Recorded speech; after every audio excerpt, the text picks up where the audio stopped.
Sentencing proceedings against convicted murderer Ntuthuko Shoba have been postponed to the 28th of July. Shoba appeared briefly in the High Court in Johannesburg today. He was found guilty of the premeditated murder of his pregnant girlfriend, Teffo, in June of 2020. Let's discuss this further with Slindelo Masigane, who has been covering this case for us. Lee, just explain to us why the NPA agreed to this postponement. Well, at this stage, we know, of course, that in terms of sentencing proceedings, where you have to begin is to get a number of reports in. Victim impact report, possibly a report from the probation officer. Sometimes you get reports from psychosocial services as well, just to determine the aggravating as well as mitigating in particular circumstances around why the convicted person should either not get the prescribed minimum sentence. And in this particular matter, Shoba is looking at life imprisonment, and for him not to get life imprisonment, he is going to have to present exceptional circumstances as to why he should not get that prescribed minimum sentence. And so at this point, what the NPA is saying is that these pre-sentencing reports are just not ready as yet, but come the 28th of July, they will be. But let's just take a listen to the NPA's Pindim Jonondwan. All right. Actually, we aren't able to go to that particular snippet right now, Slee. But how's the family's reaction to this?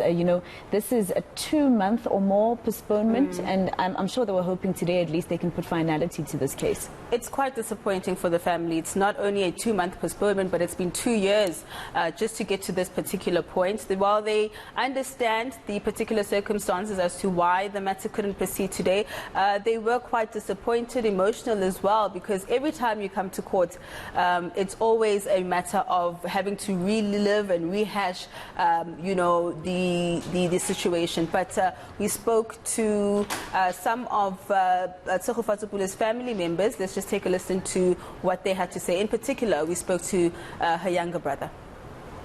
Case against Ntuthuko Shoba was set down for pre-sentencing proceedings. Unfortunately, we could not proceed as the accused opted to have his own private probation officer, and therefore that report is not yet ready. But as the state, we are ready to proceed. Unfortunately, the accused had to be provided with the opportunity to prepare a report in mitigation of sentence, hence the postponement of the matter to the 28th of July 2022. All right, that was in fact Pindim Jonondwane, the spokesperson of the National Prosecuting Authority, Slindelo Masigane. Just very quickly, I'm interested to know, I know a lot of people say that one life sentence is not enough because she was very heavily pregnant, but also how was his demeanor today, having to come back to face her family again? Yeah, I think his demeanor was quite interesting. He was chatting to a number of other suspects and accused who were appearing in court. He seemed quite calm and collected, which is very much the same demeanor we've seen through the duration of the trial, really. But for many of those who loved Teffo, they believe that one life sentence is simply not enough, given the fact that as to how heavily pregnant she was due to give birth very soon, just before her death, and they believe in fact that there should be at least a double life sentence in this matter.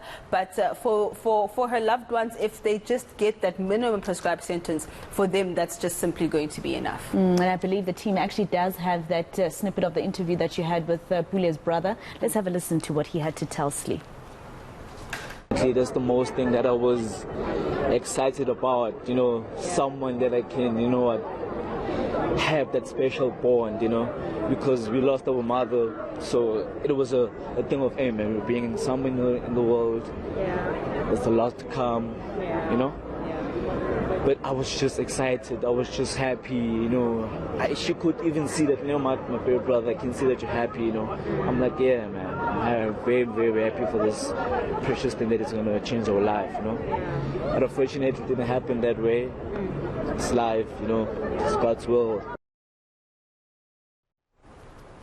All right, Slee, you spoke to quite a few people who have walked the road with the family. You spoke to those who are actually running the Tsegofatso Foundation? Yeah, so we spoke to the representatives from the foundation, and they were giving us a sense as to why they believe there should be a double life sentence. You remember that throughout the trial, we also got details around the fact that this wasn't Bule's first pregnancy. In fact, at this point, if she had carried her first pregnancy to term and didn't abort that one, she would be actually, she would have two of Shoba's children at this point. And we know from the trial and text messages between the two that there was a time where she was pregnant with Shoba's first baby, but they decided that they were going to abort. And when she fell pregnant for a second time, she said, I'm going to keep this one. So for them, they feel as though that one life sentence simply isn't enough, but that a double life sentence would actually serve, would be justice served in this point. But if we can, let's take a listen to Butlali Modisane. If you've seen maybe the posters that have been going around, we've been doing a hashtag Life for Tsego, Life for Kamano. So we are hoping for a double life, but even if it had to come down to a life sentence, we'd still welcome it.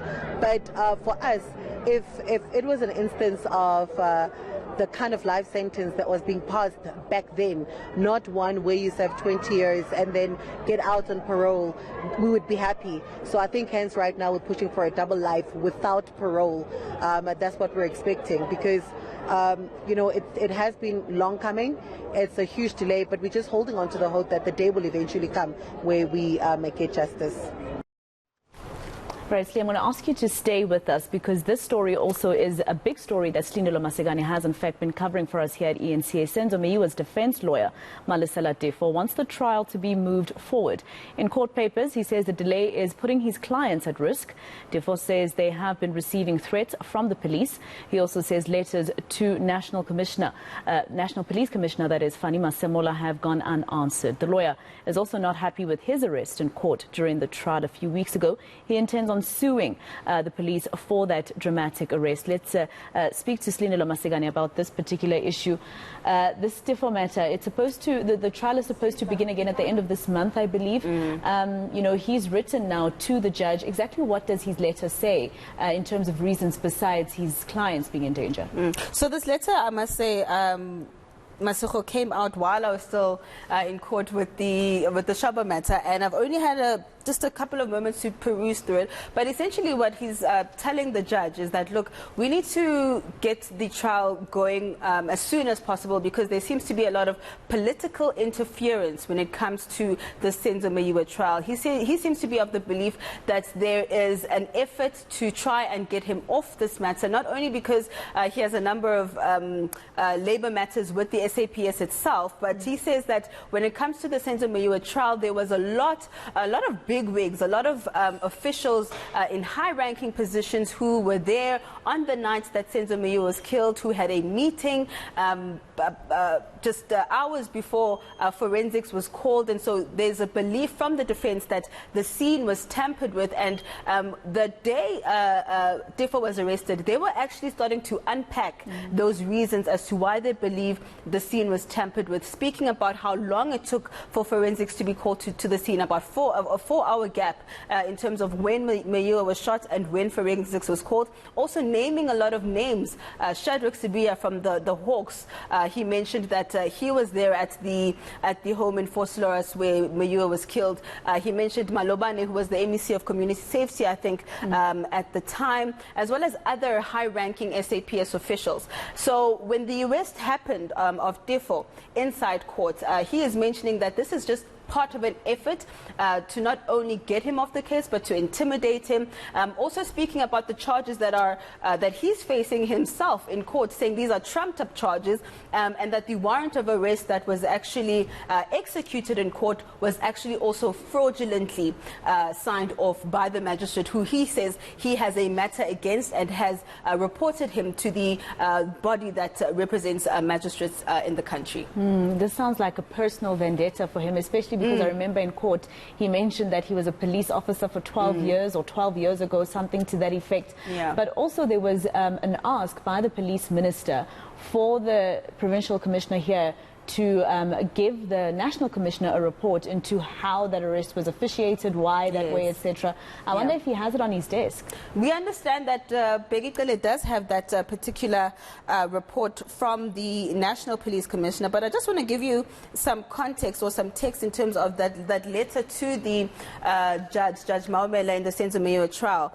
In the letter from Teffo, he says that I am reliably informed that the decision to arrest me inside court on the 28th of April was taken in a meeting that took place amongst the Minister of Police, Mr. Begitele, National Commissioner of Police, Mr. Masimola, as well as the Gauteng Provincial Commissioner, Mr. Elias Mawela, in Pretoria on the day before, the 27th of April. So you can see he's mentioning basically the top brass of the SAPS and implicating them in what he believes is a conspiracy, not only against him, but to also derail the Meyiwa trial. This is going to be quite interesting. Thank you very much, Slindelo Masigane, on those two big stories. Of course, earlier giving us an update on the postponement of the Senzo, or rather the Tsegofatso Pule trial. Her killer, Ntutuko Shoba, was supposed to be sentenced today. And of course, she was giving us an update on the defense advocate in the Senzo Meyiwa trial. Let's take you to